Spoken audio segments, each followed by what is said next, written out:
Hello hi नमस्कार, आप सुन रहे हैं जागरण पॉडकास्ट का खबरनामा। मेरा नाम है शताक्षी सिंह। आज तारीख है 19 मार्च की और दिन है मंगलवार का। चलिए आपको बताते हैं आज दिन भर की तमाम बड़ी खबरें।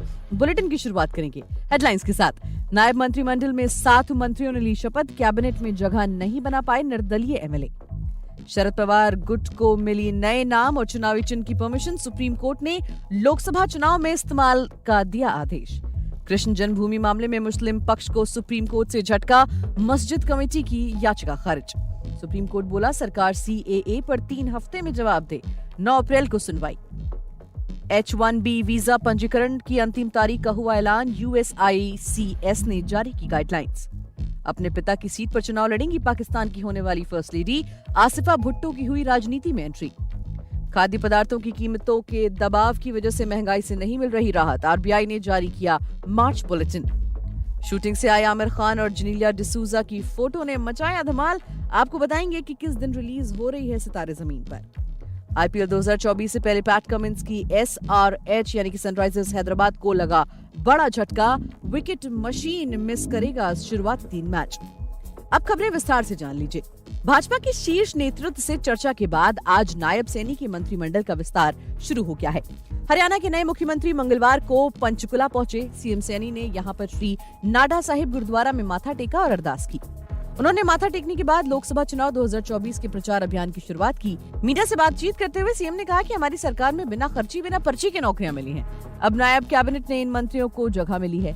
हरियाणा मंत्रिमंडल में मंत्रियों ने शपथ ली है। कैबिनेट में 6 मंत्री और 6 राज्य मंत्री बनाए गए हैं। बता दें कि पूर्व सीएम मनोहर लाल खट्टर की कैबिनेट में शामिल अनिल विज, ओम प्रकाश यादव, संदीप सिंह और कमलेश का पत्ता कट गया है।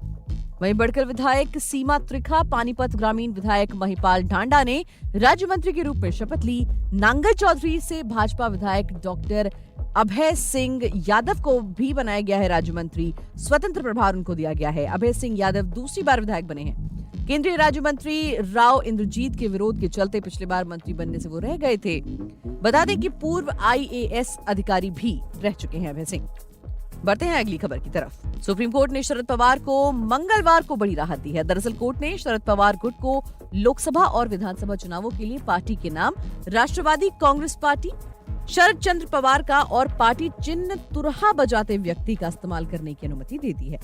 जस्टिस सूर्यकांत और KV विश्वनाथन की पीठ ने अनुभवी राजनेता शरद पवार गुट को तुरहा बजाते हुए आदमी को अपने चुनाव चिन्ह के तौर पर इस्तेमाल करने की अनुमति दे दी। इसके साथ ही उन्होंने शरद पवार गुट को निर्देश दिया है कि वो आने वाले लोकसभा चुनाव इन्हीं चिन्ह और नाम के आधार पर लड़ेंगे। पीठ ने चुनाव आयोग और राज्य चुनाव आयोग को राष्ट्रवादी कांग्रेस पार्टी, शरद चंद्र पवार और उसके चुनाव चिन्ह तुरहा बजाता आदमी को मान्यता देने का निर्देश दिया है। इससे चुनाव आयोग ने ये भी कहा कि वो किसी अन्य पार्टी या स्वतंत्र उम्मीदवार को तुरहा बजाते हुए आदमी चुनाव चिन्ह आवंटित न करे। साथ ही कोर्ट ने महाराष्ट्र के उप मुख्यमंत्री अजीत पवार के नेतृत्व वाले गुट से अंग्रेजी, हिंदी और मराठी में समाचार पत्रों में एक सार्वजनिक नोटिस जारी करने के लिए कहा, जिसमें कहा गया कि घड़ी प्रतीक न्यायाधीन है और इसका उपयोग निर्णय के अधीन है। पीठ ने कहा कि अजीत पवार गुट को सभी चुनाव संबंधी ऑडियो विजुअल विज्ञापनों, बैनर और पोस्टर जैसे प्रचार सामग्री में इसी तरह की घोषणा करनी होगी। बढ़ते हैं अगली खबर की तरफ। मथुरा कृष्ण जन्मभूमि मामले में सुप्रीम कोर्ट ने मुस्लिम पक्ष की याचिका खारिज कर दी। साथ ही शीर्ष अदालत ने मुस्लिम पक्ष से हाईकोर्ट जाने को कहा है। दरअसल मस्जिद कमेटी ने इलाहाबाद हाईकोर्ट के उस आदेश को चुनौती दी थी, जिसमें हाईकोर्ट ने इस विवाद से जुड़े 15 मुकदमों को एक साथ जोड़कर सुनवाई करने का फैसला लिया था। पीठ ने मुस्लिम पक्ष को आदेश दिया। याचिकाकर्ता ने इलाहाबाद उच्च न्यायालय के फैसले को वापस लाने का आह्वान किया है। हम उच्च न्यायालय के समक्ष पुनर्विचार याचिका को पुनर्जीवित करने की स्वतंत्रता के लिए वर्तमान SLP को खारिज करते हैं। हाईकोर्ट का कहना था कि ये सभी मुकदमे एक ही तरह के हैं और इनमें एक ही तरह के सबूतों के आधार पर फैसला होना है। ऐसे में समय बचाने के लिए इन मुकदमों की सुनवाई एक साथ होनी चाहिए।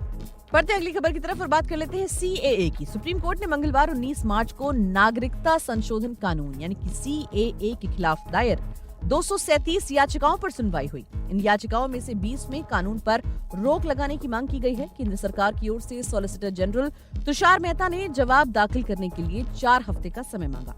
कोर्ट ने उन्हें 3 हफ्ते का समय दिया है। सुनवाई के दौरान सॉलिसिटर जनरल ने कहा कि ये एक्ट किसी की भी सिटीजनशिप नहीं छीन रहा है। 2014 से पहले देश में आए लोगों को ही नागरिकता दी जा रही है, उसके बाद आए किसी नए शरणार्थी को नहीं। याचिकाकर्ताओं के वकील कपिल सिब्बल ने कहा कि केंद्र के जवाब देने तक नई नागरिकता नहीं दी जाए, ऐसा कुछ होता है तो हम फिर कोर्ट आएंगे। इस पर सीजेआई की बेंच ने कहा कि हम यही हैं। केंद्र सरकार को स्टे पर जवाब देने के लिए 2 अप्रैल तक का समय दिया जाता है, उस पर 8 अप्रैल तक एफिडेविट फाइल कर सकते हैं। इस तरह हम 9 अप्रैल को सुनवाई से पहले जरूरी बातों को सुन लेंगे। असम और त्रिपुरा से जुड़ी याचिकाओं में अलग नोट दिया जाए। केंद्र ने CAA लागू होने का नोटिफिकेशन 11 मार्च को जारी किया था। इससे पाकिस्तान, बांग्लादेश, अफगानिस्तान से आए शरणार्थियों को नागरिकता मिलेगी। इसके खिलाफ इंडियन यूनियन मुस्लिम लीग, असम कांग्रेस नेता देवव्रत सैकिया, असम जातीयतावादी युवा छात्र परिषद, डेमोक्रेटिक यूथ फेडरेशन ऑफ इंडिया और सोशल डेमोक्रेटिक पार्टी ऑफ इंडिया ने याचिका लगाई है। बात कर लेते हैं विदेशी खबरों की।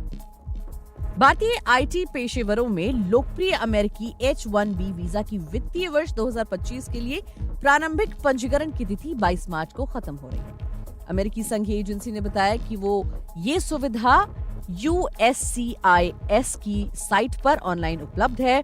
अमेरिकी तकनीकी कंपनियां हर साल भारत और चीन जैसे देशों के हजारों H-1B वीजा धारक कर्मचारियों की भर्ती करती हैं। अमेरिकी नागरिकता व आव्रजन सेवा ने सोमवार को बताया कि तय तिथि तक संभावित आवेदकों और कानूनी प्रतिनिधियों को चयन प्रक्रिया के लिए हर लाभार्थी का पंजीकरण करने और पंजीकरण शुल्क भुगतान करने के लिए दिए गए ऑनलाइन अकाउंट का उपयोग करना होगा। H-1B वीजा एक गैर अप्रवासी वीजा है जो अमेरिकी तकनीकी कंपनियों को विदेशी कामगारों की एक निश्चित अवधि के लिए नियुक्त करने की अनुमति देता है। मीडिया को जारी विज्ञप्ति में कहा गया कि गैर अप्रवासी कर्मचारियों के लिए फॉर्म I-129 और प्रीमियम प्रोसेसिंग सेवा के लिए I-907 फॉर्म USCIS पर ऑनलाइन उपलब्ध है। USCIS ने बताया कि 1 अप्रैल से H-1B कैप आवेदनों के लिए फॉर्म की ऑनलाइन फाइलिंग स्वीकार शुरू कर दिया जाएगा। बात कर लेते हैं पाकिस्तान की।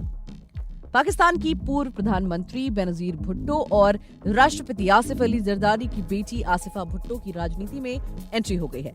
आसिफा भुट्टो ने सिंध प्रांत की नेशनल असेंबली सीट पर होने वाले उपचुनाव के लिए नामांकन पत्र दाखिल कर दिया है। बता दें कि सिंध प्रांत की नेशनल असेंबली सीट से आसिफ अली जरदारी ने चुनाव जीता था। हालांकि राष्ट्रपति बनने के बाद उन्हें ये सीट छोड़नी पड़ी थी। इससे पहले पाकिस्तान के 14वें राष्ट्रपति के रूप में पदभार ग्रहण करने के बाद आसिफ अली जरदारी ने देश की फर्स्ट लेडी के रूप में अपनी बेटी के नाम की घोषणा की थी। ये पद पारंपरिक रूप से राष्ट्रपति के पति या पत्नी के पास होता है, लेकिन जरदारी ने प्रथम महिला के रूप में आसिफा के नाम को औपचारिक मान्यता देने का फैसला किया है। वहीं भारतीय रिजर्व बैंक मार्च बुलेटिन जारी कर चुका है। इस बुलेटिन में स्टेट ऑफ इकोनॉमी नाम के एक आर्टिकल में महंगाई दर में गिरावट को लेकर संकेत दिए गए हैं। लेख में कहा गया है कि खाद्य कीमतों की तेजी आने की वजह से खुदरा मुद्रास्फीति में गिरावट के आसार कम दिख रहे हैं। RBI ने पहले खुदरा महंगाई दर में 4% से ज्यादा की गिरावट का लक्ष्य रखा था, जो अब दूर लग रहा है। उपभोक्ता मूल्य सूचकांक पर आधारित खुदरा मुद्रास्फीति दिसंबर से गिरावट पर है। फरवरी में 2024 में रिटेल इन्फ्लेशन 5.09% था। बता दें कि ये आर्टिकल RBI के deputy governor Michael Devvrat Patra के नेतृत्व वाली टीम द्वारा लिखा गया है। बात कर लेते हैं मनोरंजन जगत की। मिस्टर परफेक्शनिस्ट यानी कि हमारे आमिर खान को उनके फैंस बड़े पर्दे पर वापस देखने के लिए बेकरार हैं। लाल सिंह चड्ढा के बाद एक्टर ने एक्टिंग से 1.5 साल का ब्रेक लेने का ऐलान करके सबको हैरान कर दिया था। हालांकि सितारे जमीन पर की घोषणा ने उनके फैंस का एक्साइटमेंट लेवल और बढ़ा दिया है, जो इस मूवी की रिलीज का बेसब्री से इंतजार कर रहे हैं। सितारे जमीन पर आमिर खान के ड्रीम प्रोजेक्ट्स में से एक है। 2007 में रिलीज हुई इस मूवी ने बॉक्स ऑफिस पर सफलता के सारे रिकॉर्ड्स तोड़ दिए थे। अब करीब 17 साल बाद आमिर सेम थीम के साथ नई फिल्म लेकर आ रहे हैं। सितारे जमीन पर को लेकर अभी तक कोई ज्यादा जानकारी सामने नहीं आई है, मगर कास्ट को लेकर इतना खुलासा जरूर हुआ है कि मस्ती एक्ट्रेस जेनेलिया डिसूजा इस मूवी का पार्ट होंगी। तारे जमीन पर ब्लॉकबस्टर मूवी है। इस फिल्म ने न सिर्फ बॉक्स ऑफिस पर सफलता के झंडे गाड़े, बल्कि लोगों को सोचने पर भी मजबूर कर दिया। अब सेम थीम के साथ आमिर सितारे जमीन पर लेकर आ रहे हैं, जिनकी कहानी पहले वाली फिल्म से 10 गुना आगे की होगी। सेट से आमिर और जेनेलिया की एक फोटो सामने आई है, जिसमें दोनों मस्ती के मूड में और हंसते हुए नजर आ रहे हैं। बात कर लेते हैं खेल जगत की। आईपीएल 2024 की उल्टी गिनती शुरू हो चुकी है, जिसका आगाज 22 मार्च को होना है। इस सीजन से पहले पैट कमिंस की अगुवाई वाली सनराइजर्स हैदराबाद को बड़ा झटका लगा है। आईपीएल 2024 से पहले श्रीलंकाई टीम की स्टार स्पिनर वानिंदु हसरंगानिक ने टेस्ट संन्यास से यू टर्न ले लिया है। इसकी वजह से वो आईपीएल की शुरुआती मैच मिस कर सकते हैं। दरअसल श्रीलंका को बांग्लादेश के खिलाफ 2 मैचों की टेस्ट सीरीज 22 मार्च से खेलनी है, जिसके लिए वानिंदु हसरंगा को टेस्ट संन्यास से वापसी करनी पड़ी। वानिंदु ने 15 अगस्त 2023 को टेस्ट क्रिकेट से संन्यास ले लिया था, लेकिन अब उन्होंने 7 महीने बाद अपना संन्यास वापस ले लिया। वानिंदु ने श्रीलंका के लिए टेस्ट में 4 मैच खेलते हुए 4 विकेट चटकाए हैं। आखिरी बार उन्होंने बांग्लादेश के खिलाफ टेस्ट मैच खेला था। अब बांग्लादेश के खिलाफ टेस्ट सीरीज खेलने के चलते ही वो आईपीएल के शुरुआती 3 मैच मिस कर सकते हैं। तो आज के लिए फिलहाल इतना ही। देश और दुनिया की तमाम खबरों को जानने के लिए जुड़े रहिए हमारे साथ और सुनते रहिए जागरण पॉडकास्ट का खबरनामा।